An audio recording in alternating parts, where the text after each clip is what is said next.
Es muy normal encontrar problemas, sobre todo en el campo de la ingeniería, donde los modelos matemáticos utilizados usan ecuaciones diferenciales en derivadas parciales. Estas ecuaciones son aquellas que involucran derivadas parciales de una función desconocida con dos o más variables independientes. Hay varias formas de resolverlas, como por ejemplo la solución analítica. Sin embargo, nosotros vamos a estudiar la resolución numérica. Esto implica aproximar la solución mediante métodos computacionales, resultando en valores discretos de la solución en puntos específicos del dominio. Concretamente, usaremos el método de diferencias finitas para la resolución. Este método ofrece una solución aproximada y se utiliza porque en algunos casos encontrar la solución exacta es muy difícil, costoso e incluso imposible. Pero antes de explicar más concretamente este método, vamos a explicar el problema. Así que pasemos a ver el planteamiento del problema. La idea es modelar mediante la ecuación de onda el movimiento de una base elástica que se encuentra sujeta en ambos extremos. Pongamos, por ejemplo, una cuerda que está elevada en su punto medio y queremos ver cómo varían sus distintas posiciones en el tiempo cuando un elemento externo golpea un punto con una fuerza. Para resolverlo, primero vamos a ver cuál es la ecuación de la onda. De esta ecuación, la x es el punto de la cuerda entre el intervalo 1 y su longitud. T es la variable temporal que indica el paso del tiempo. Siempre adopta valores mayores a 0. C es una constante que depende de las condiciones físicas del problema. Por ejemplo, una condición podría ser la velocidad a la que va la onda. Y U sobre X y T es la función de la posición vertical que describe la posición de un punto X de la cuerda en el tiempo T. Ahora, antes de resolver esta ecuación, hay que tener en cuenta una serie de condiciones iniciales propias del problema para poder resolverlo numéricamente. Primero, las condiciones de la frontera. Como hemos dicho, se trata de una cuerda sujeta a los extremos. Por tanto, su posición entre los puntos 1 y L será siempre 0. Otra condición inicial es la forma en la que se encuentra la onda, es decir, la cuerda. Como está elevada en el punto medio, vamos a suponer que la cuerda sigue una distribución de v por la posición vertical por el seno de pi de x dividido entre L en sus puntos x. Además de esto, el instante temporal 1 será iniciado por un elemento externo que ejercerá un desplazamiento de la cuerda en un punto x que escogeremos, que será concretamente el punto medio. Ahora vamos a explicar cómo hemos realizado la solución numérica. Para resolver la ecuación mediante una solución numérica, vamos a aplicar un método en diferencias finitas, que consiste en las derivadas parciales involucradas en la ecuación que serán reemplazadas por sus aproximaciones en diferencias finitas. Así explicaremos cómo pasamos de la ecuación diferencial en derivadas parciales a su ecuación en diferencias asociada. Lo primero que haremos será sustituir la segunda derivada respecto al tiempo por su aproximación. Para ello, primero realizamos la primera derivada, como se ve ahora. Posteriormente, sacaremos su segunda derivada, derivando su primera derivada y obtendremos la siguiente ecuación. Haremos lo mismo para la segunda derivada respecto a la posición y su aproximación nos sale la siguiente. Al sustituir estas aproximaciones por sus respectivas derivadas en la ecuación, se nos queda de esta manera. Ahora que ya tenemos sustituida la ecuación, vamos a despejar el único punto que no conocemos de esta y que por tanto es el que buscaremos despejar. Es U sub I con subíndices J más 1, que es la posición vertical U de la posición de la cuerda I en el instante del tiempo siguiente, T más 1, J más 1. Así quedaría. Como se empezará desde el momento t igual a 1, que es cuando se introduce el golpe del elemento externo, gracias a las condiciones iniciales, se sabe también las variables del momento anterior, que es t igual a 0. A partir de ahí iniciaremos un bucle donde iremos viendo los valores como varían en el tiempo. También destacar que tanto en el código como posteriormente en el estudio de los parámetros veremos la importancia del coeficiente de la ecuación de onda, lambda, que es el siguiente. A continuación, vamos a explicar el código que hemos realizado en MATLAB para la solución numérica de la ecuación de onda.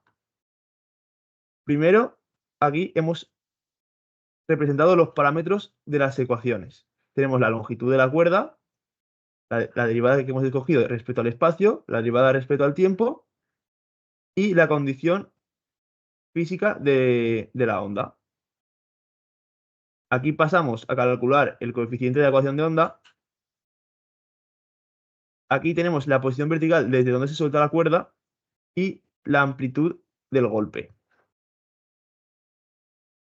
A continuación creamos el vector con las posiciones que lo inicializamos en 0. Y posteriormente esas posiciones le damos la distribución que hemos explicado anteriormente, la del seno de pi de x partido L. También nos quedaremos con los estados previos al tiempo 1, que será el tiempo 0. También nos quedaremos con el punto medio para que será donde inicializamos el golpe. Por último, la posición de en t igual a 1, cambiaremos el vector sumándole la amplitud del golpe al punto medio, para así modificar la condición inicial. Posteriormente pasamos a configurar el gráfico y iniciaríamos el tiempo en 0. Una vez está el tiempo en 0, se iniciará el bucle while para realizar las imágenes. Iremos incrementando el tiempo y calcularemos la posición en el próximo, las posiciones de x en el próximo tiempo.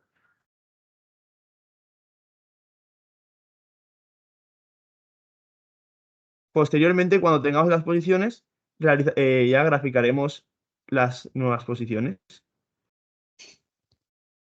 Pasemos al estudio experimental de los parámetros. Es importante destacar que como no hay ninguna fuerza extra que modifique los resultados de la ecuación, como puede ser el rozamiento o una fuerza externa de frenado, estas soluciones no parecen converger y podría seguir desplazándose de arriba a abajo indeterminadamente hasta que otra fuerza las parase.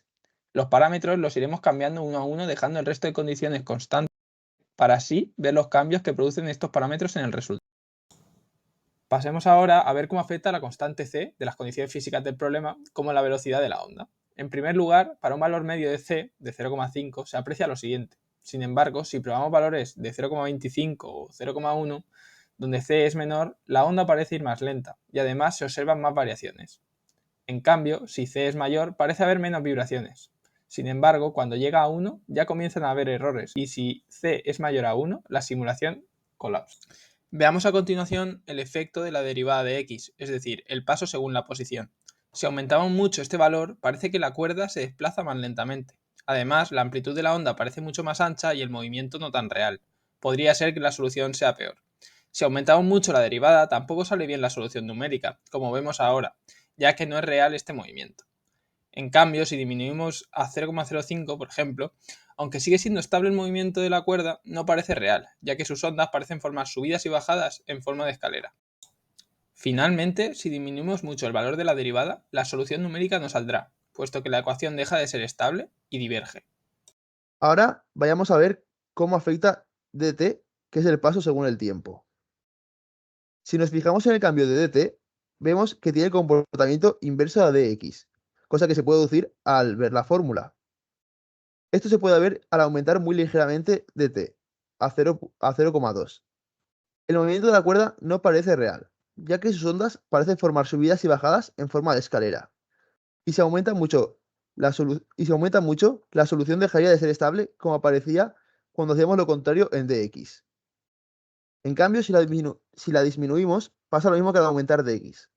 En poca medida, por ejemplo 0,05 o 0,01, se ensancha. Y en gran medida 0,005 se ensancha tanto que se hace obvio que no es real y por lo tanto no converge en una correcta solución. Ahora vamos a ver cómo afecta la longitud de la cuerda. Cuando la longitud de la cuerda es menos larga, 10 por ejemplo, parece que la onda se propaga mucho más rápido, y lo contrario pasa al ser más larga. Pero debemos tener en cuenta que tal vez no se mueve más rápido la onda, sino que lo aparenta al tener que recorrer menos distancia. Una curiosidad es que a distancia corta, con menor c, por ejemplo de 0,05, la onda tiene una mala solución, y habría que comprobar los otros parámetros para mejorarlo.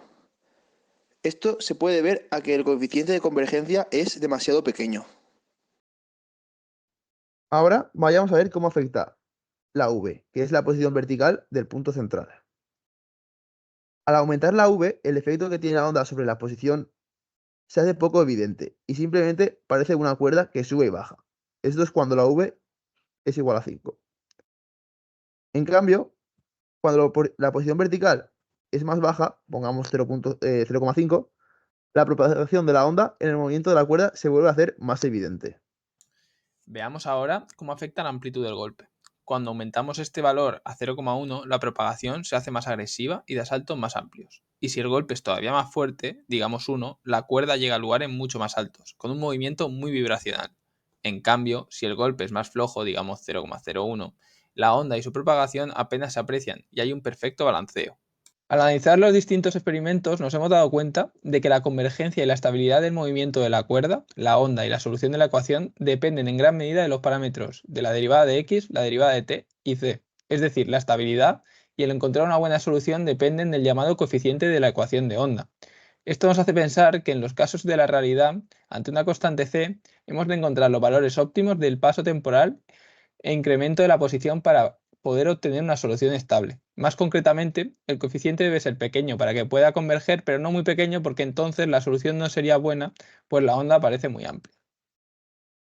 En el artículo de Zurmán-Millán, Simulación numérica, ecuación de difusión, el de la revista iberoamericana de Ingeniería Mecánica, mencionan que para la ecuación de calor era necesario un coeficiente menor a 0,51. Sin embargo, según los experimentos abordados, en la ecuación de onda parece que deja de ser estable la solución cuando el coeficiente es mayor a 1.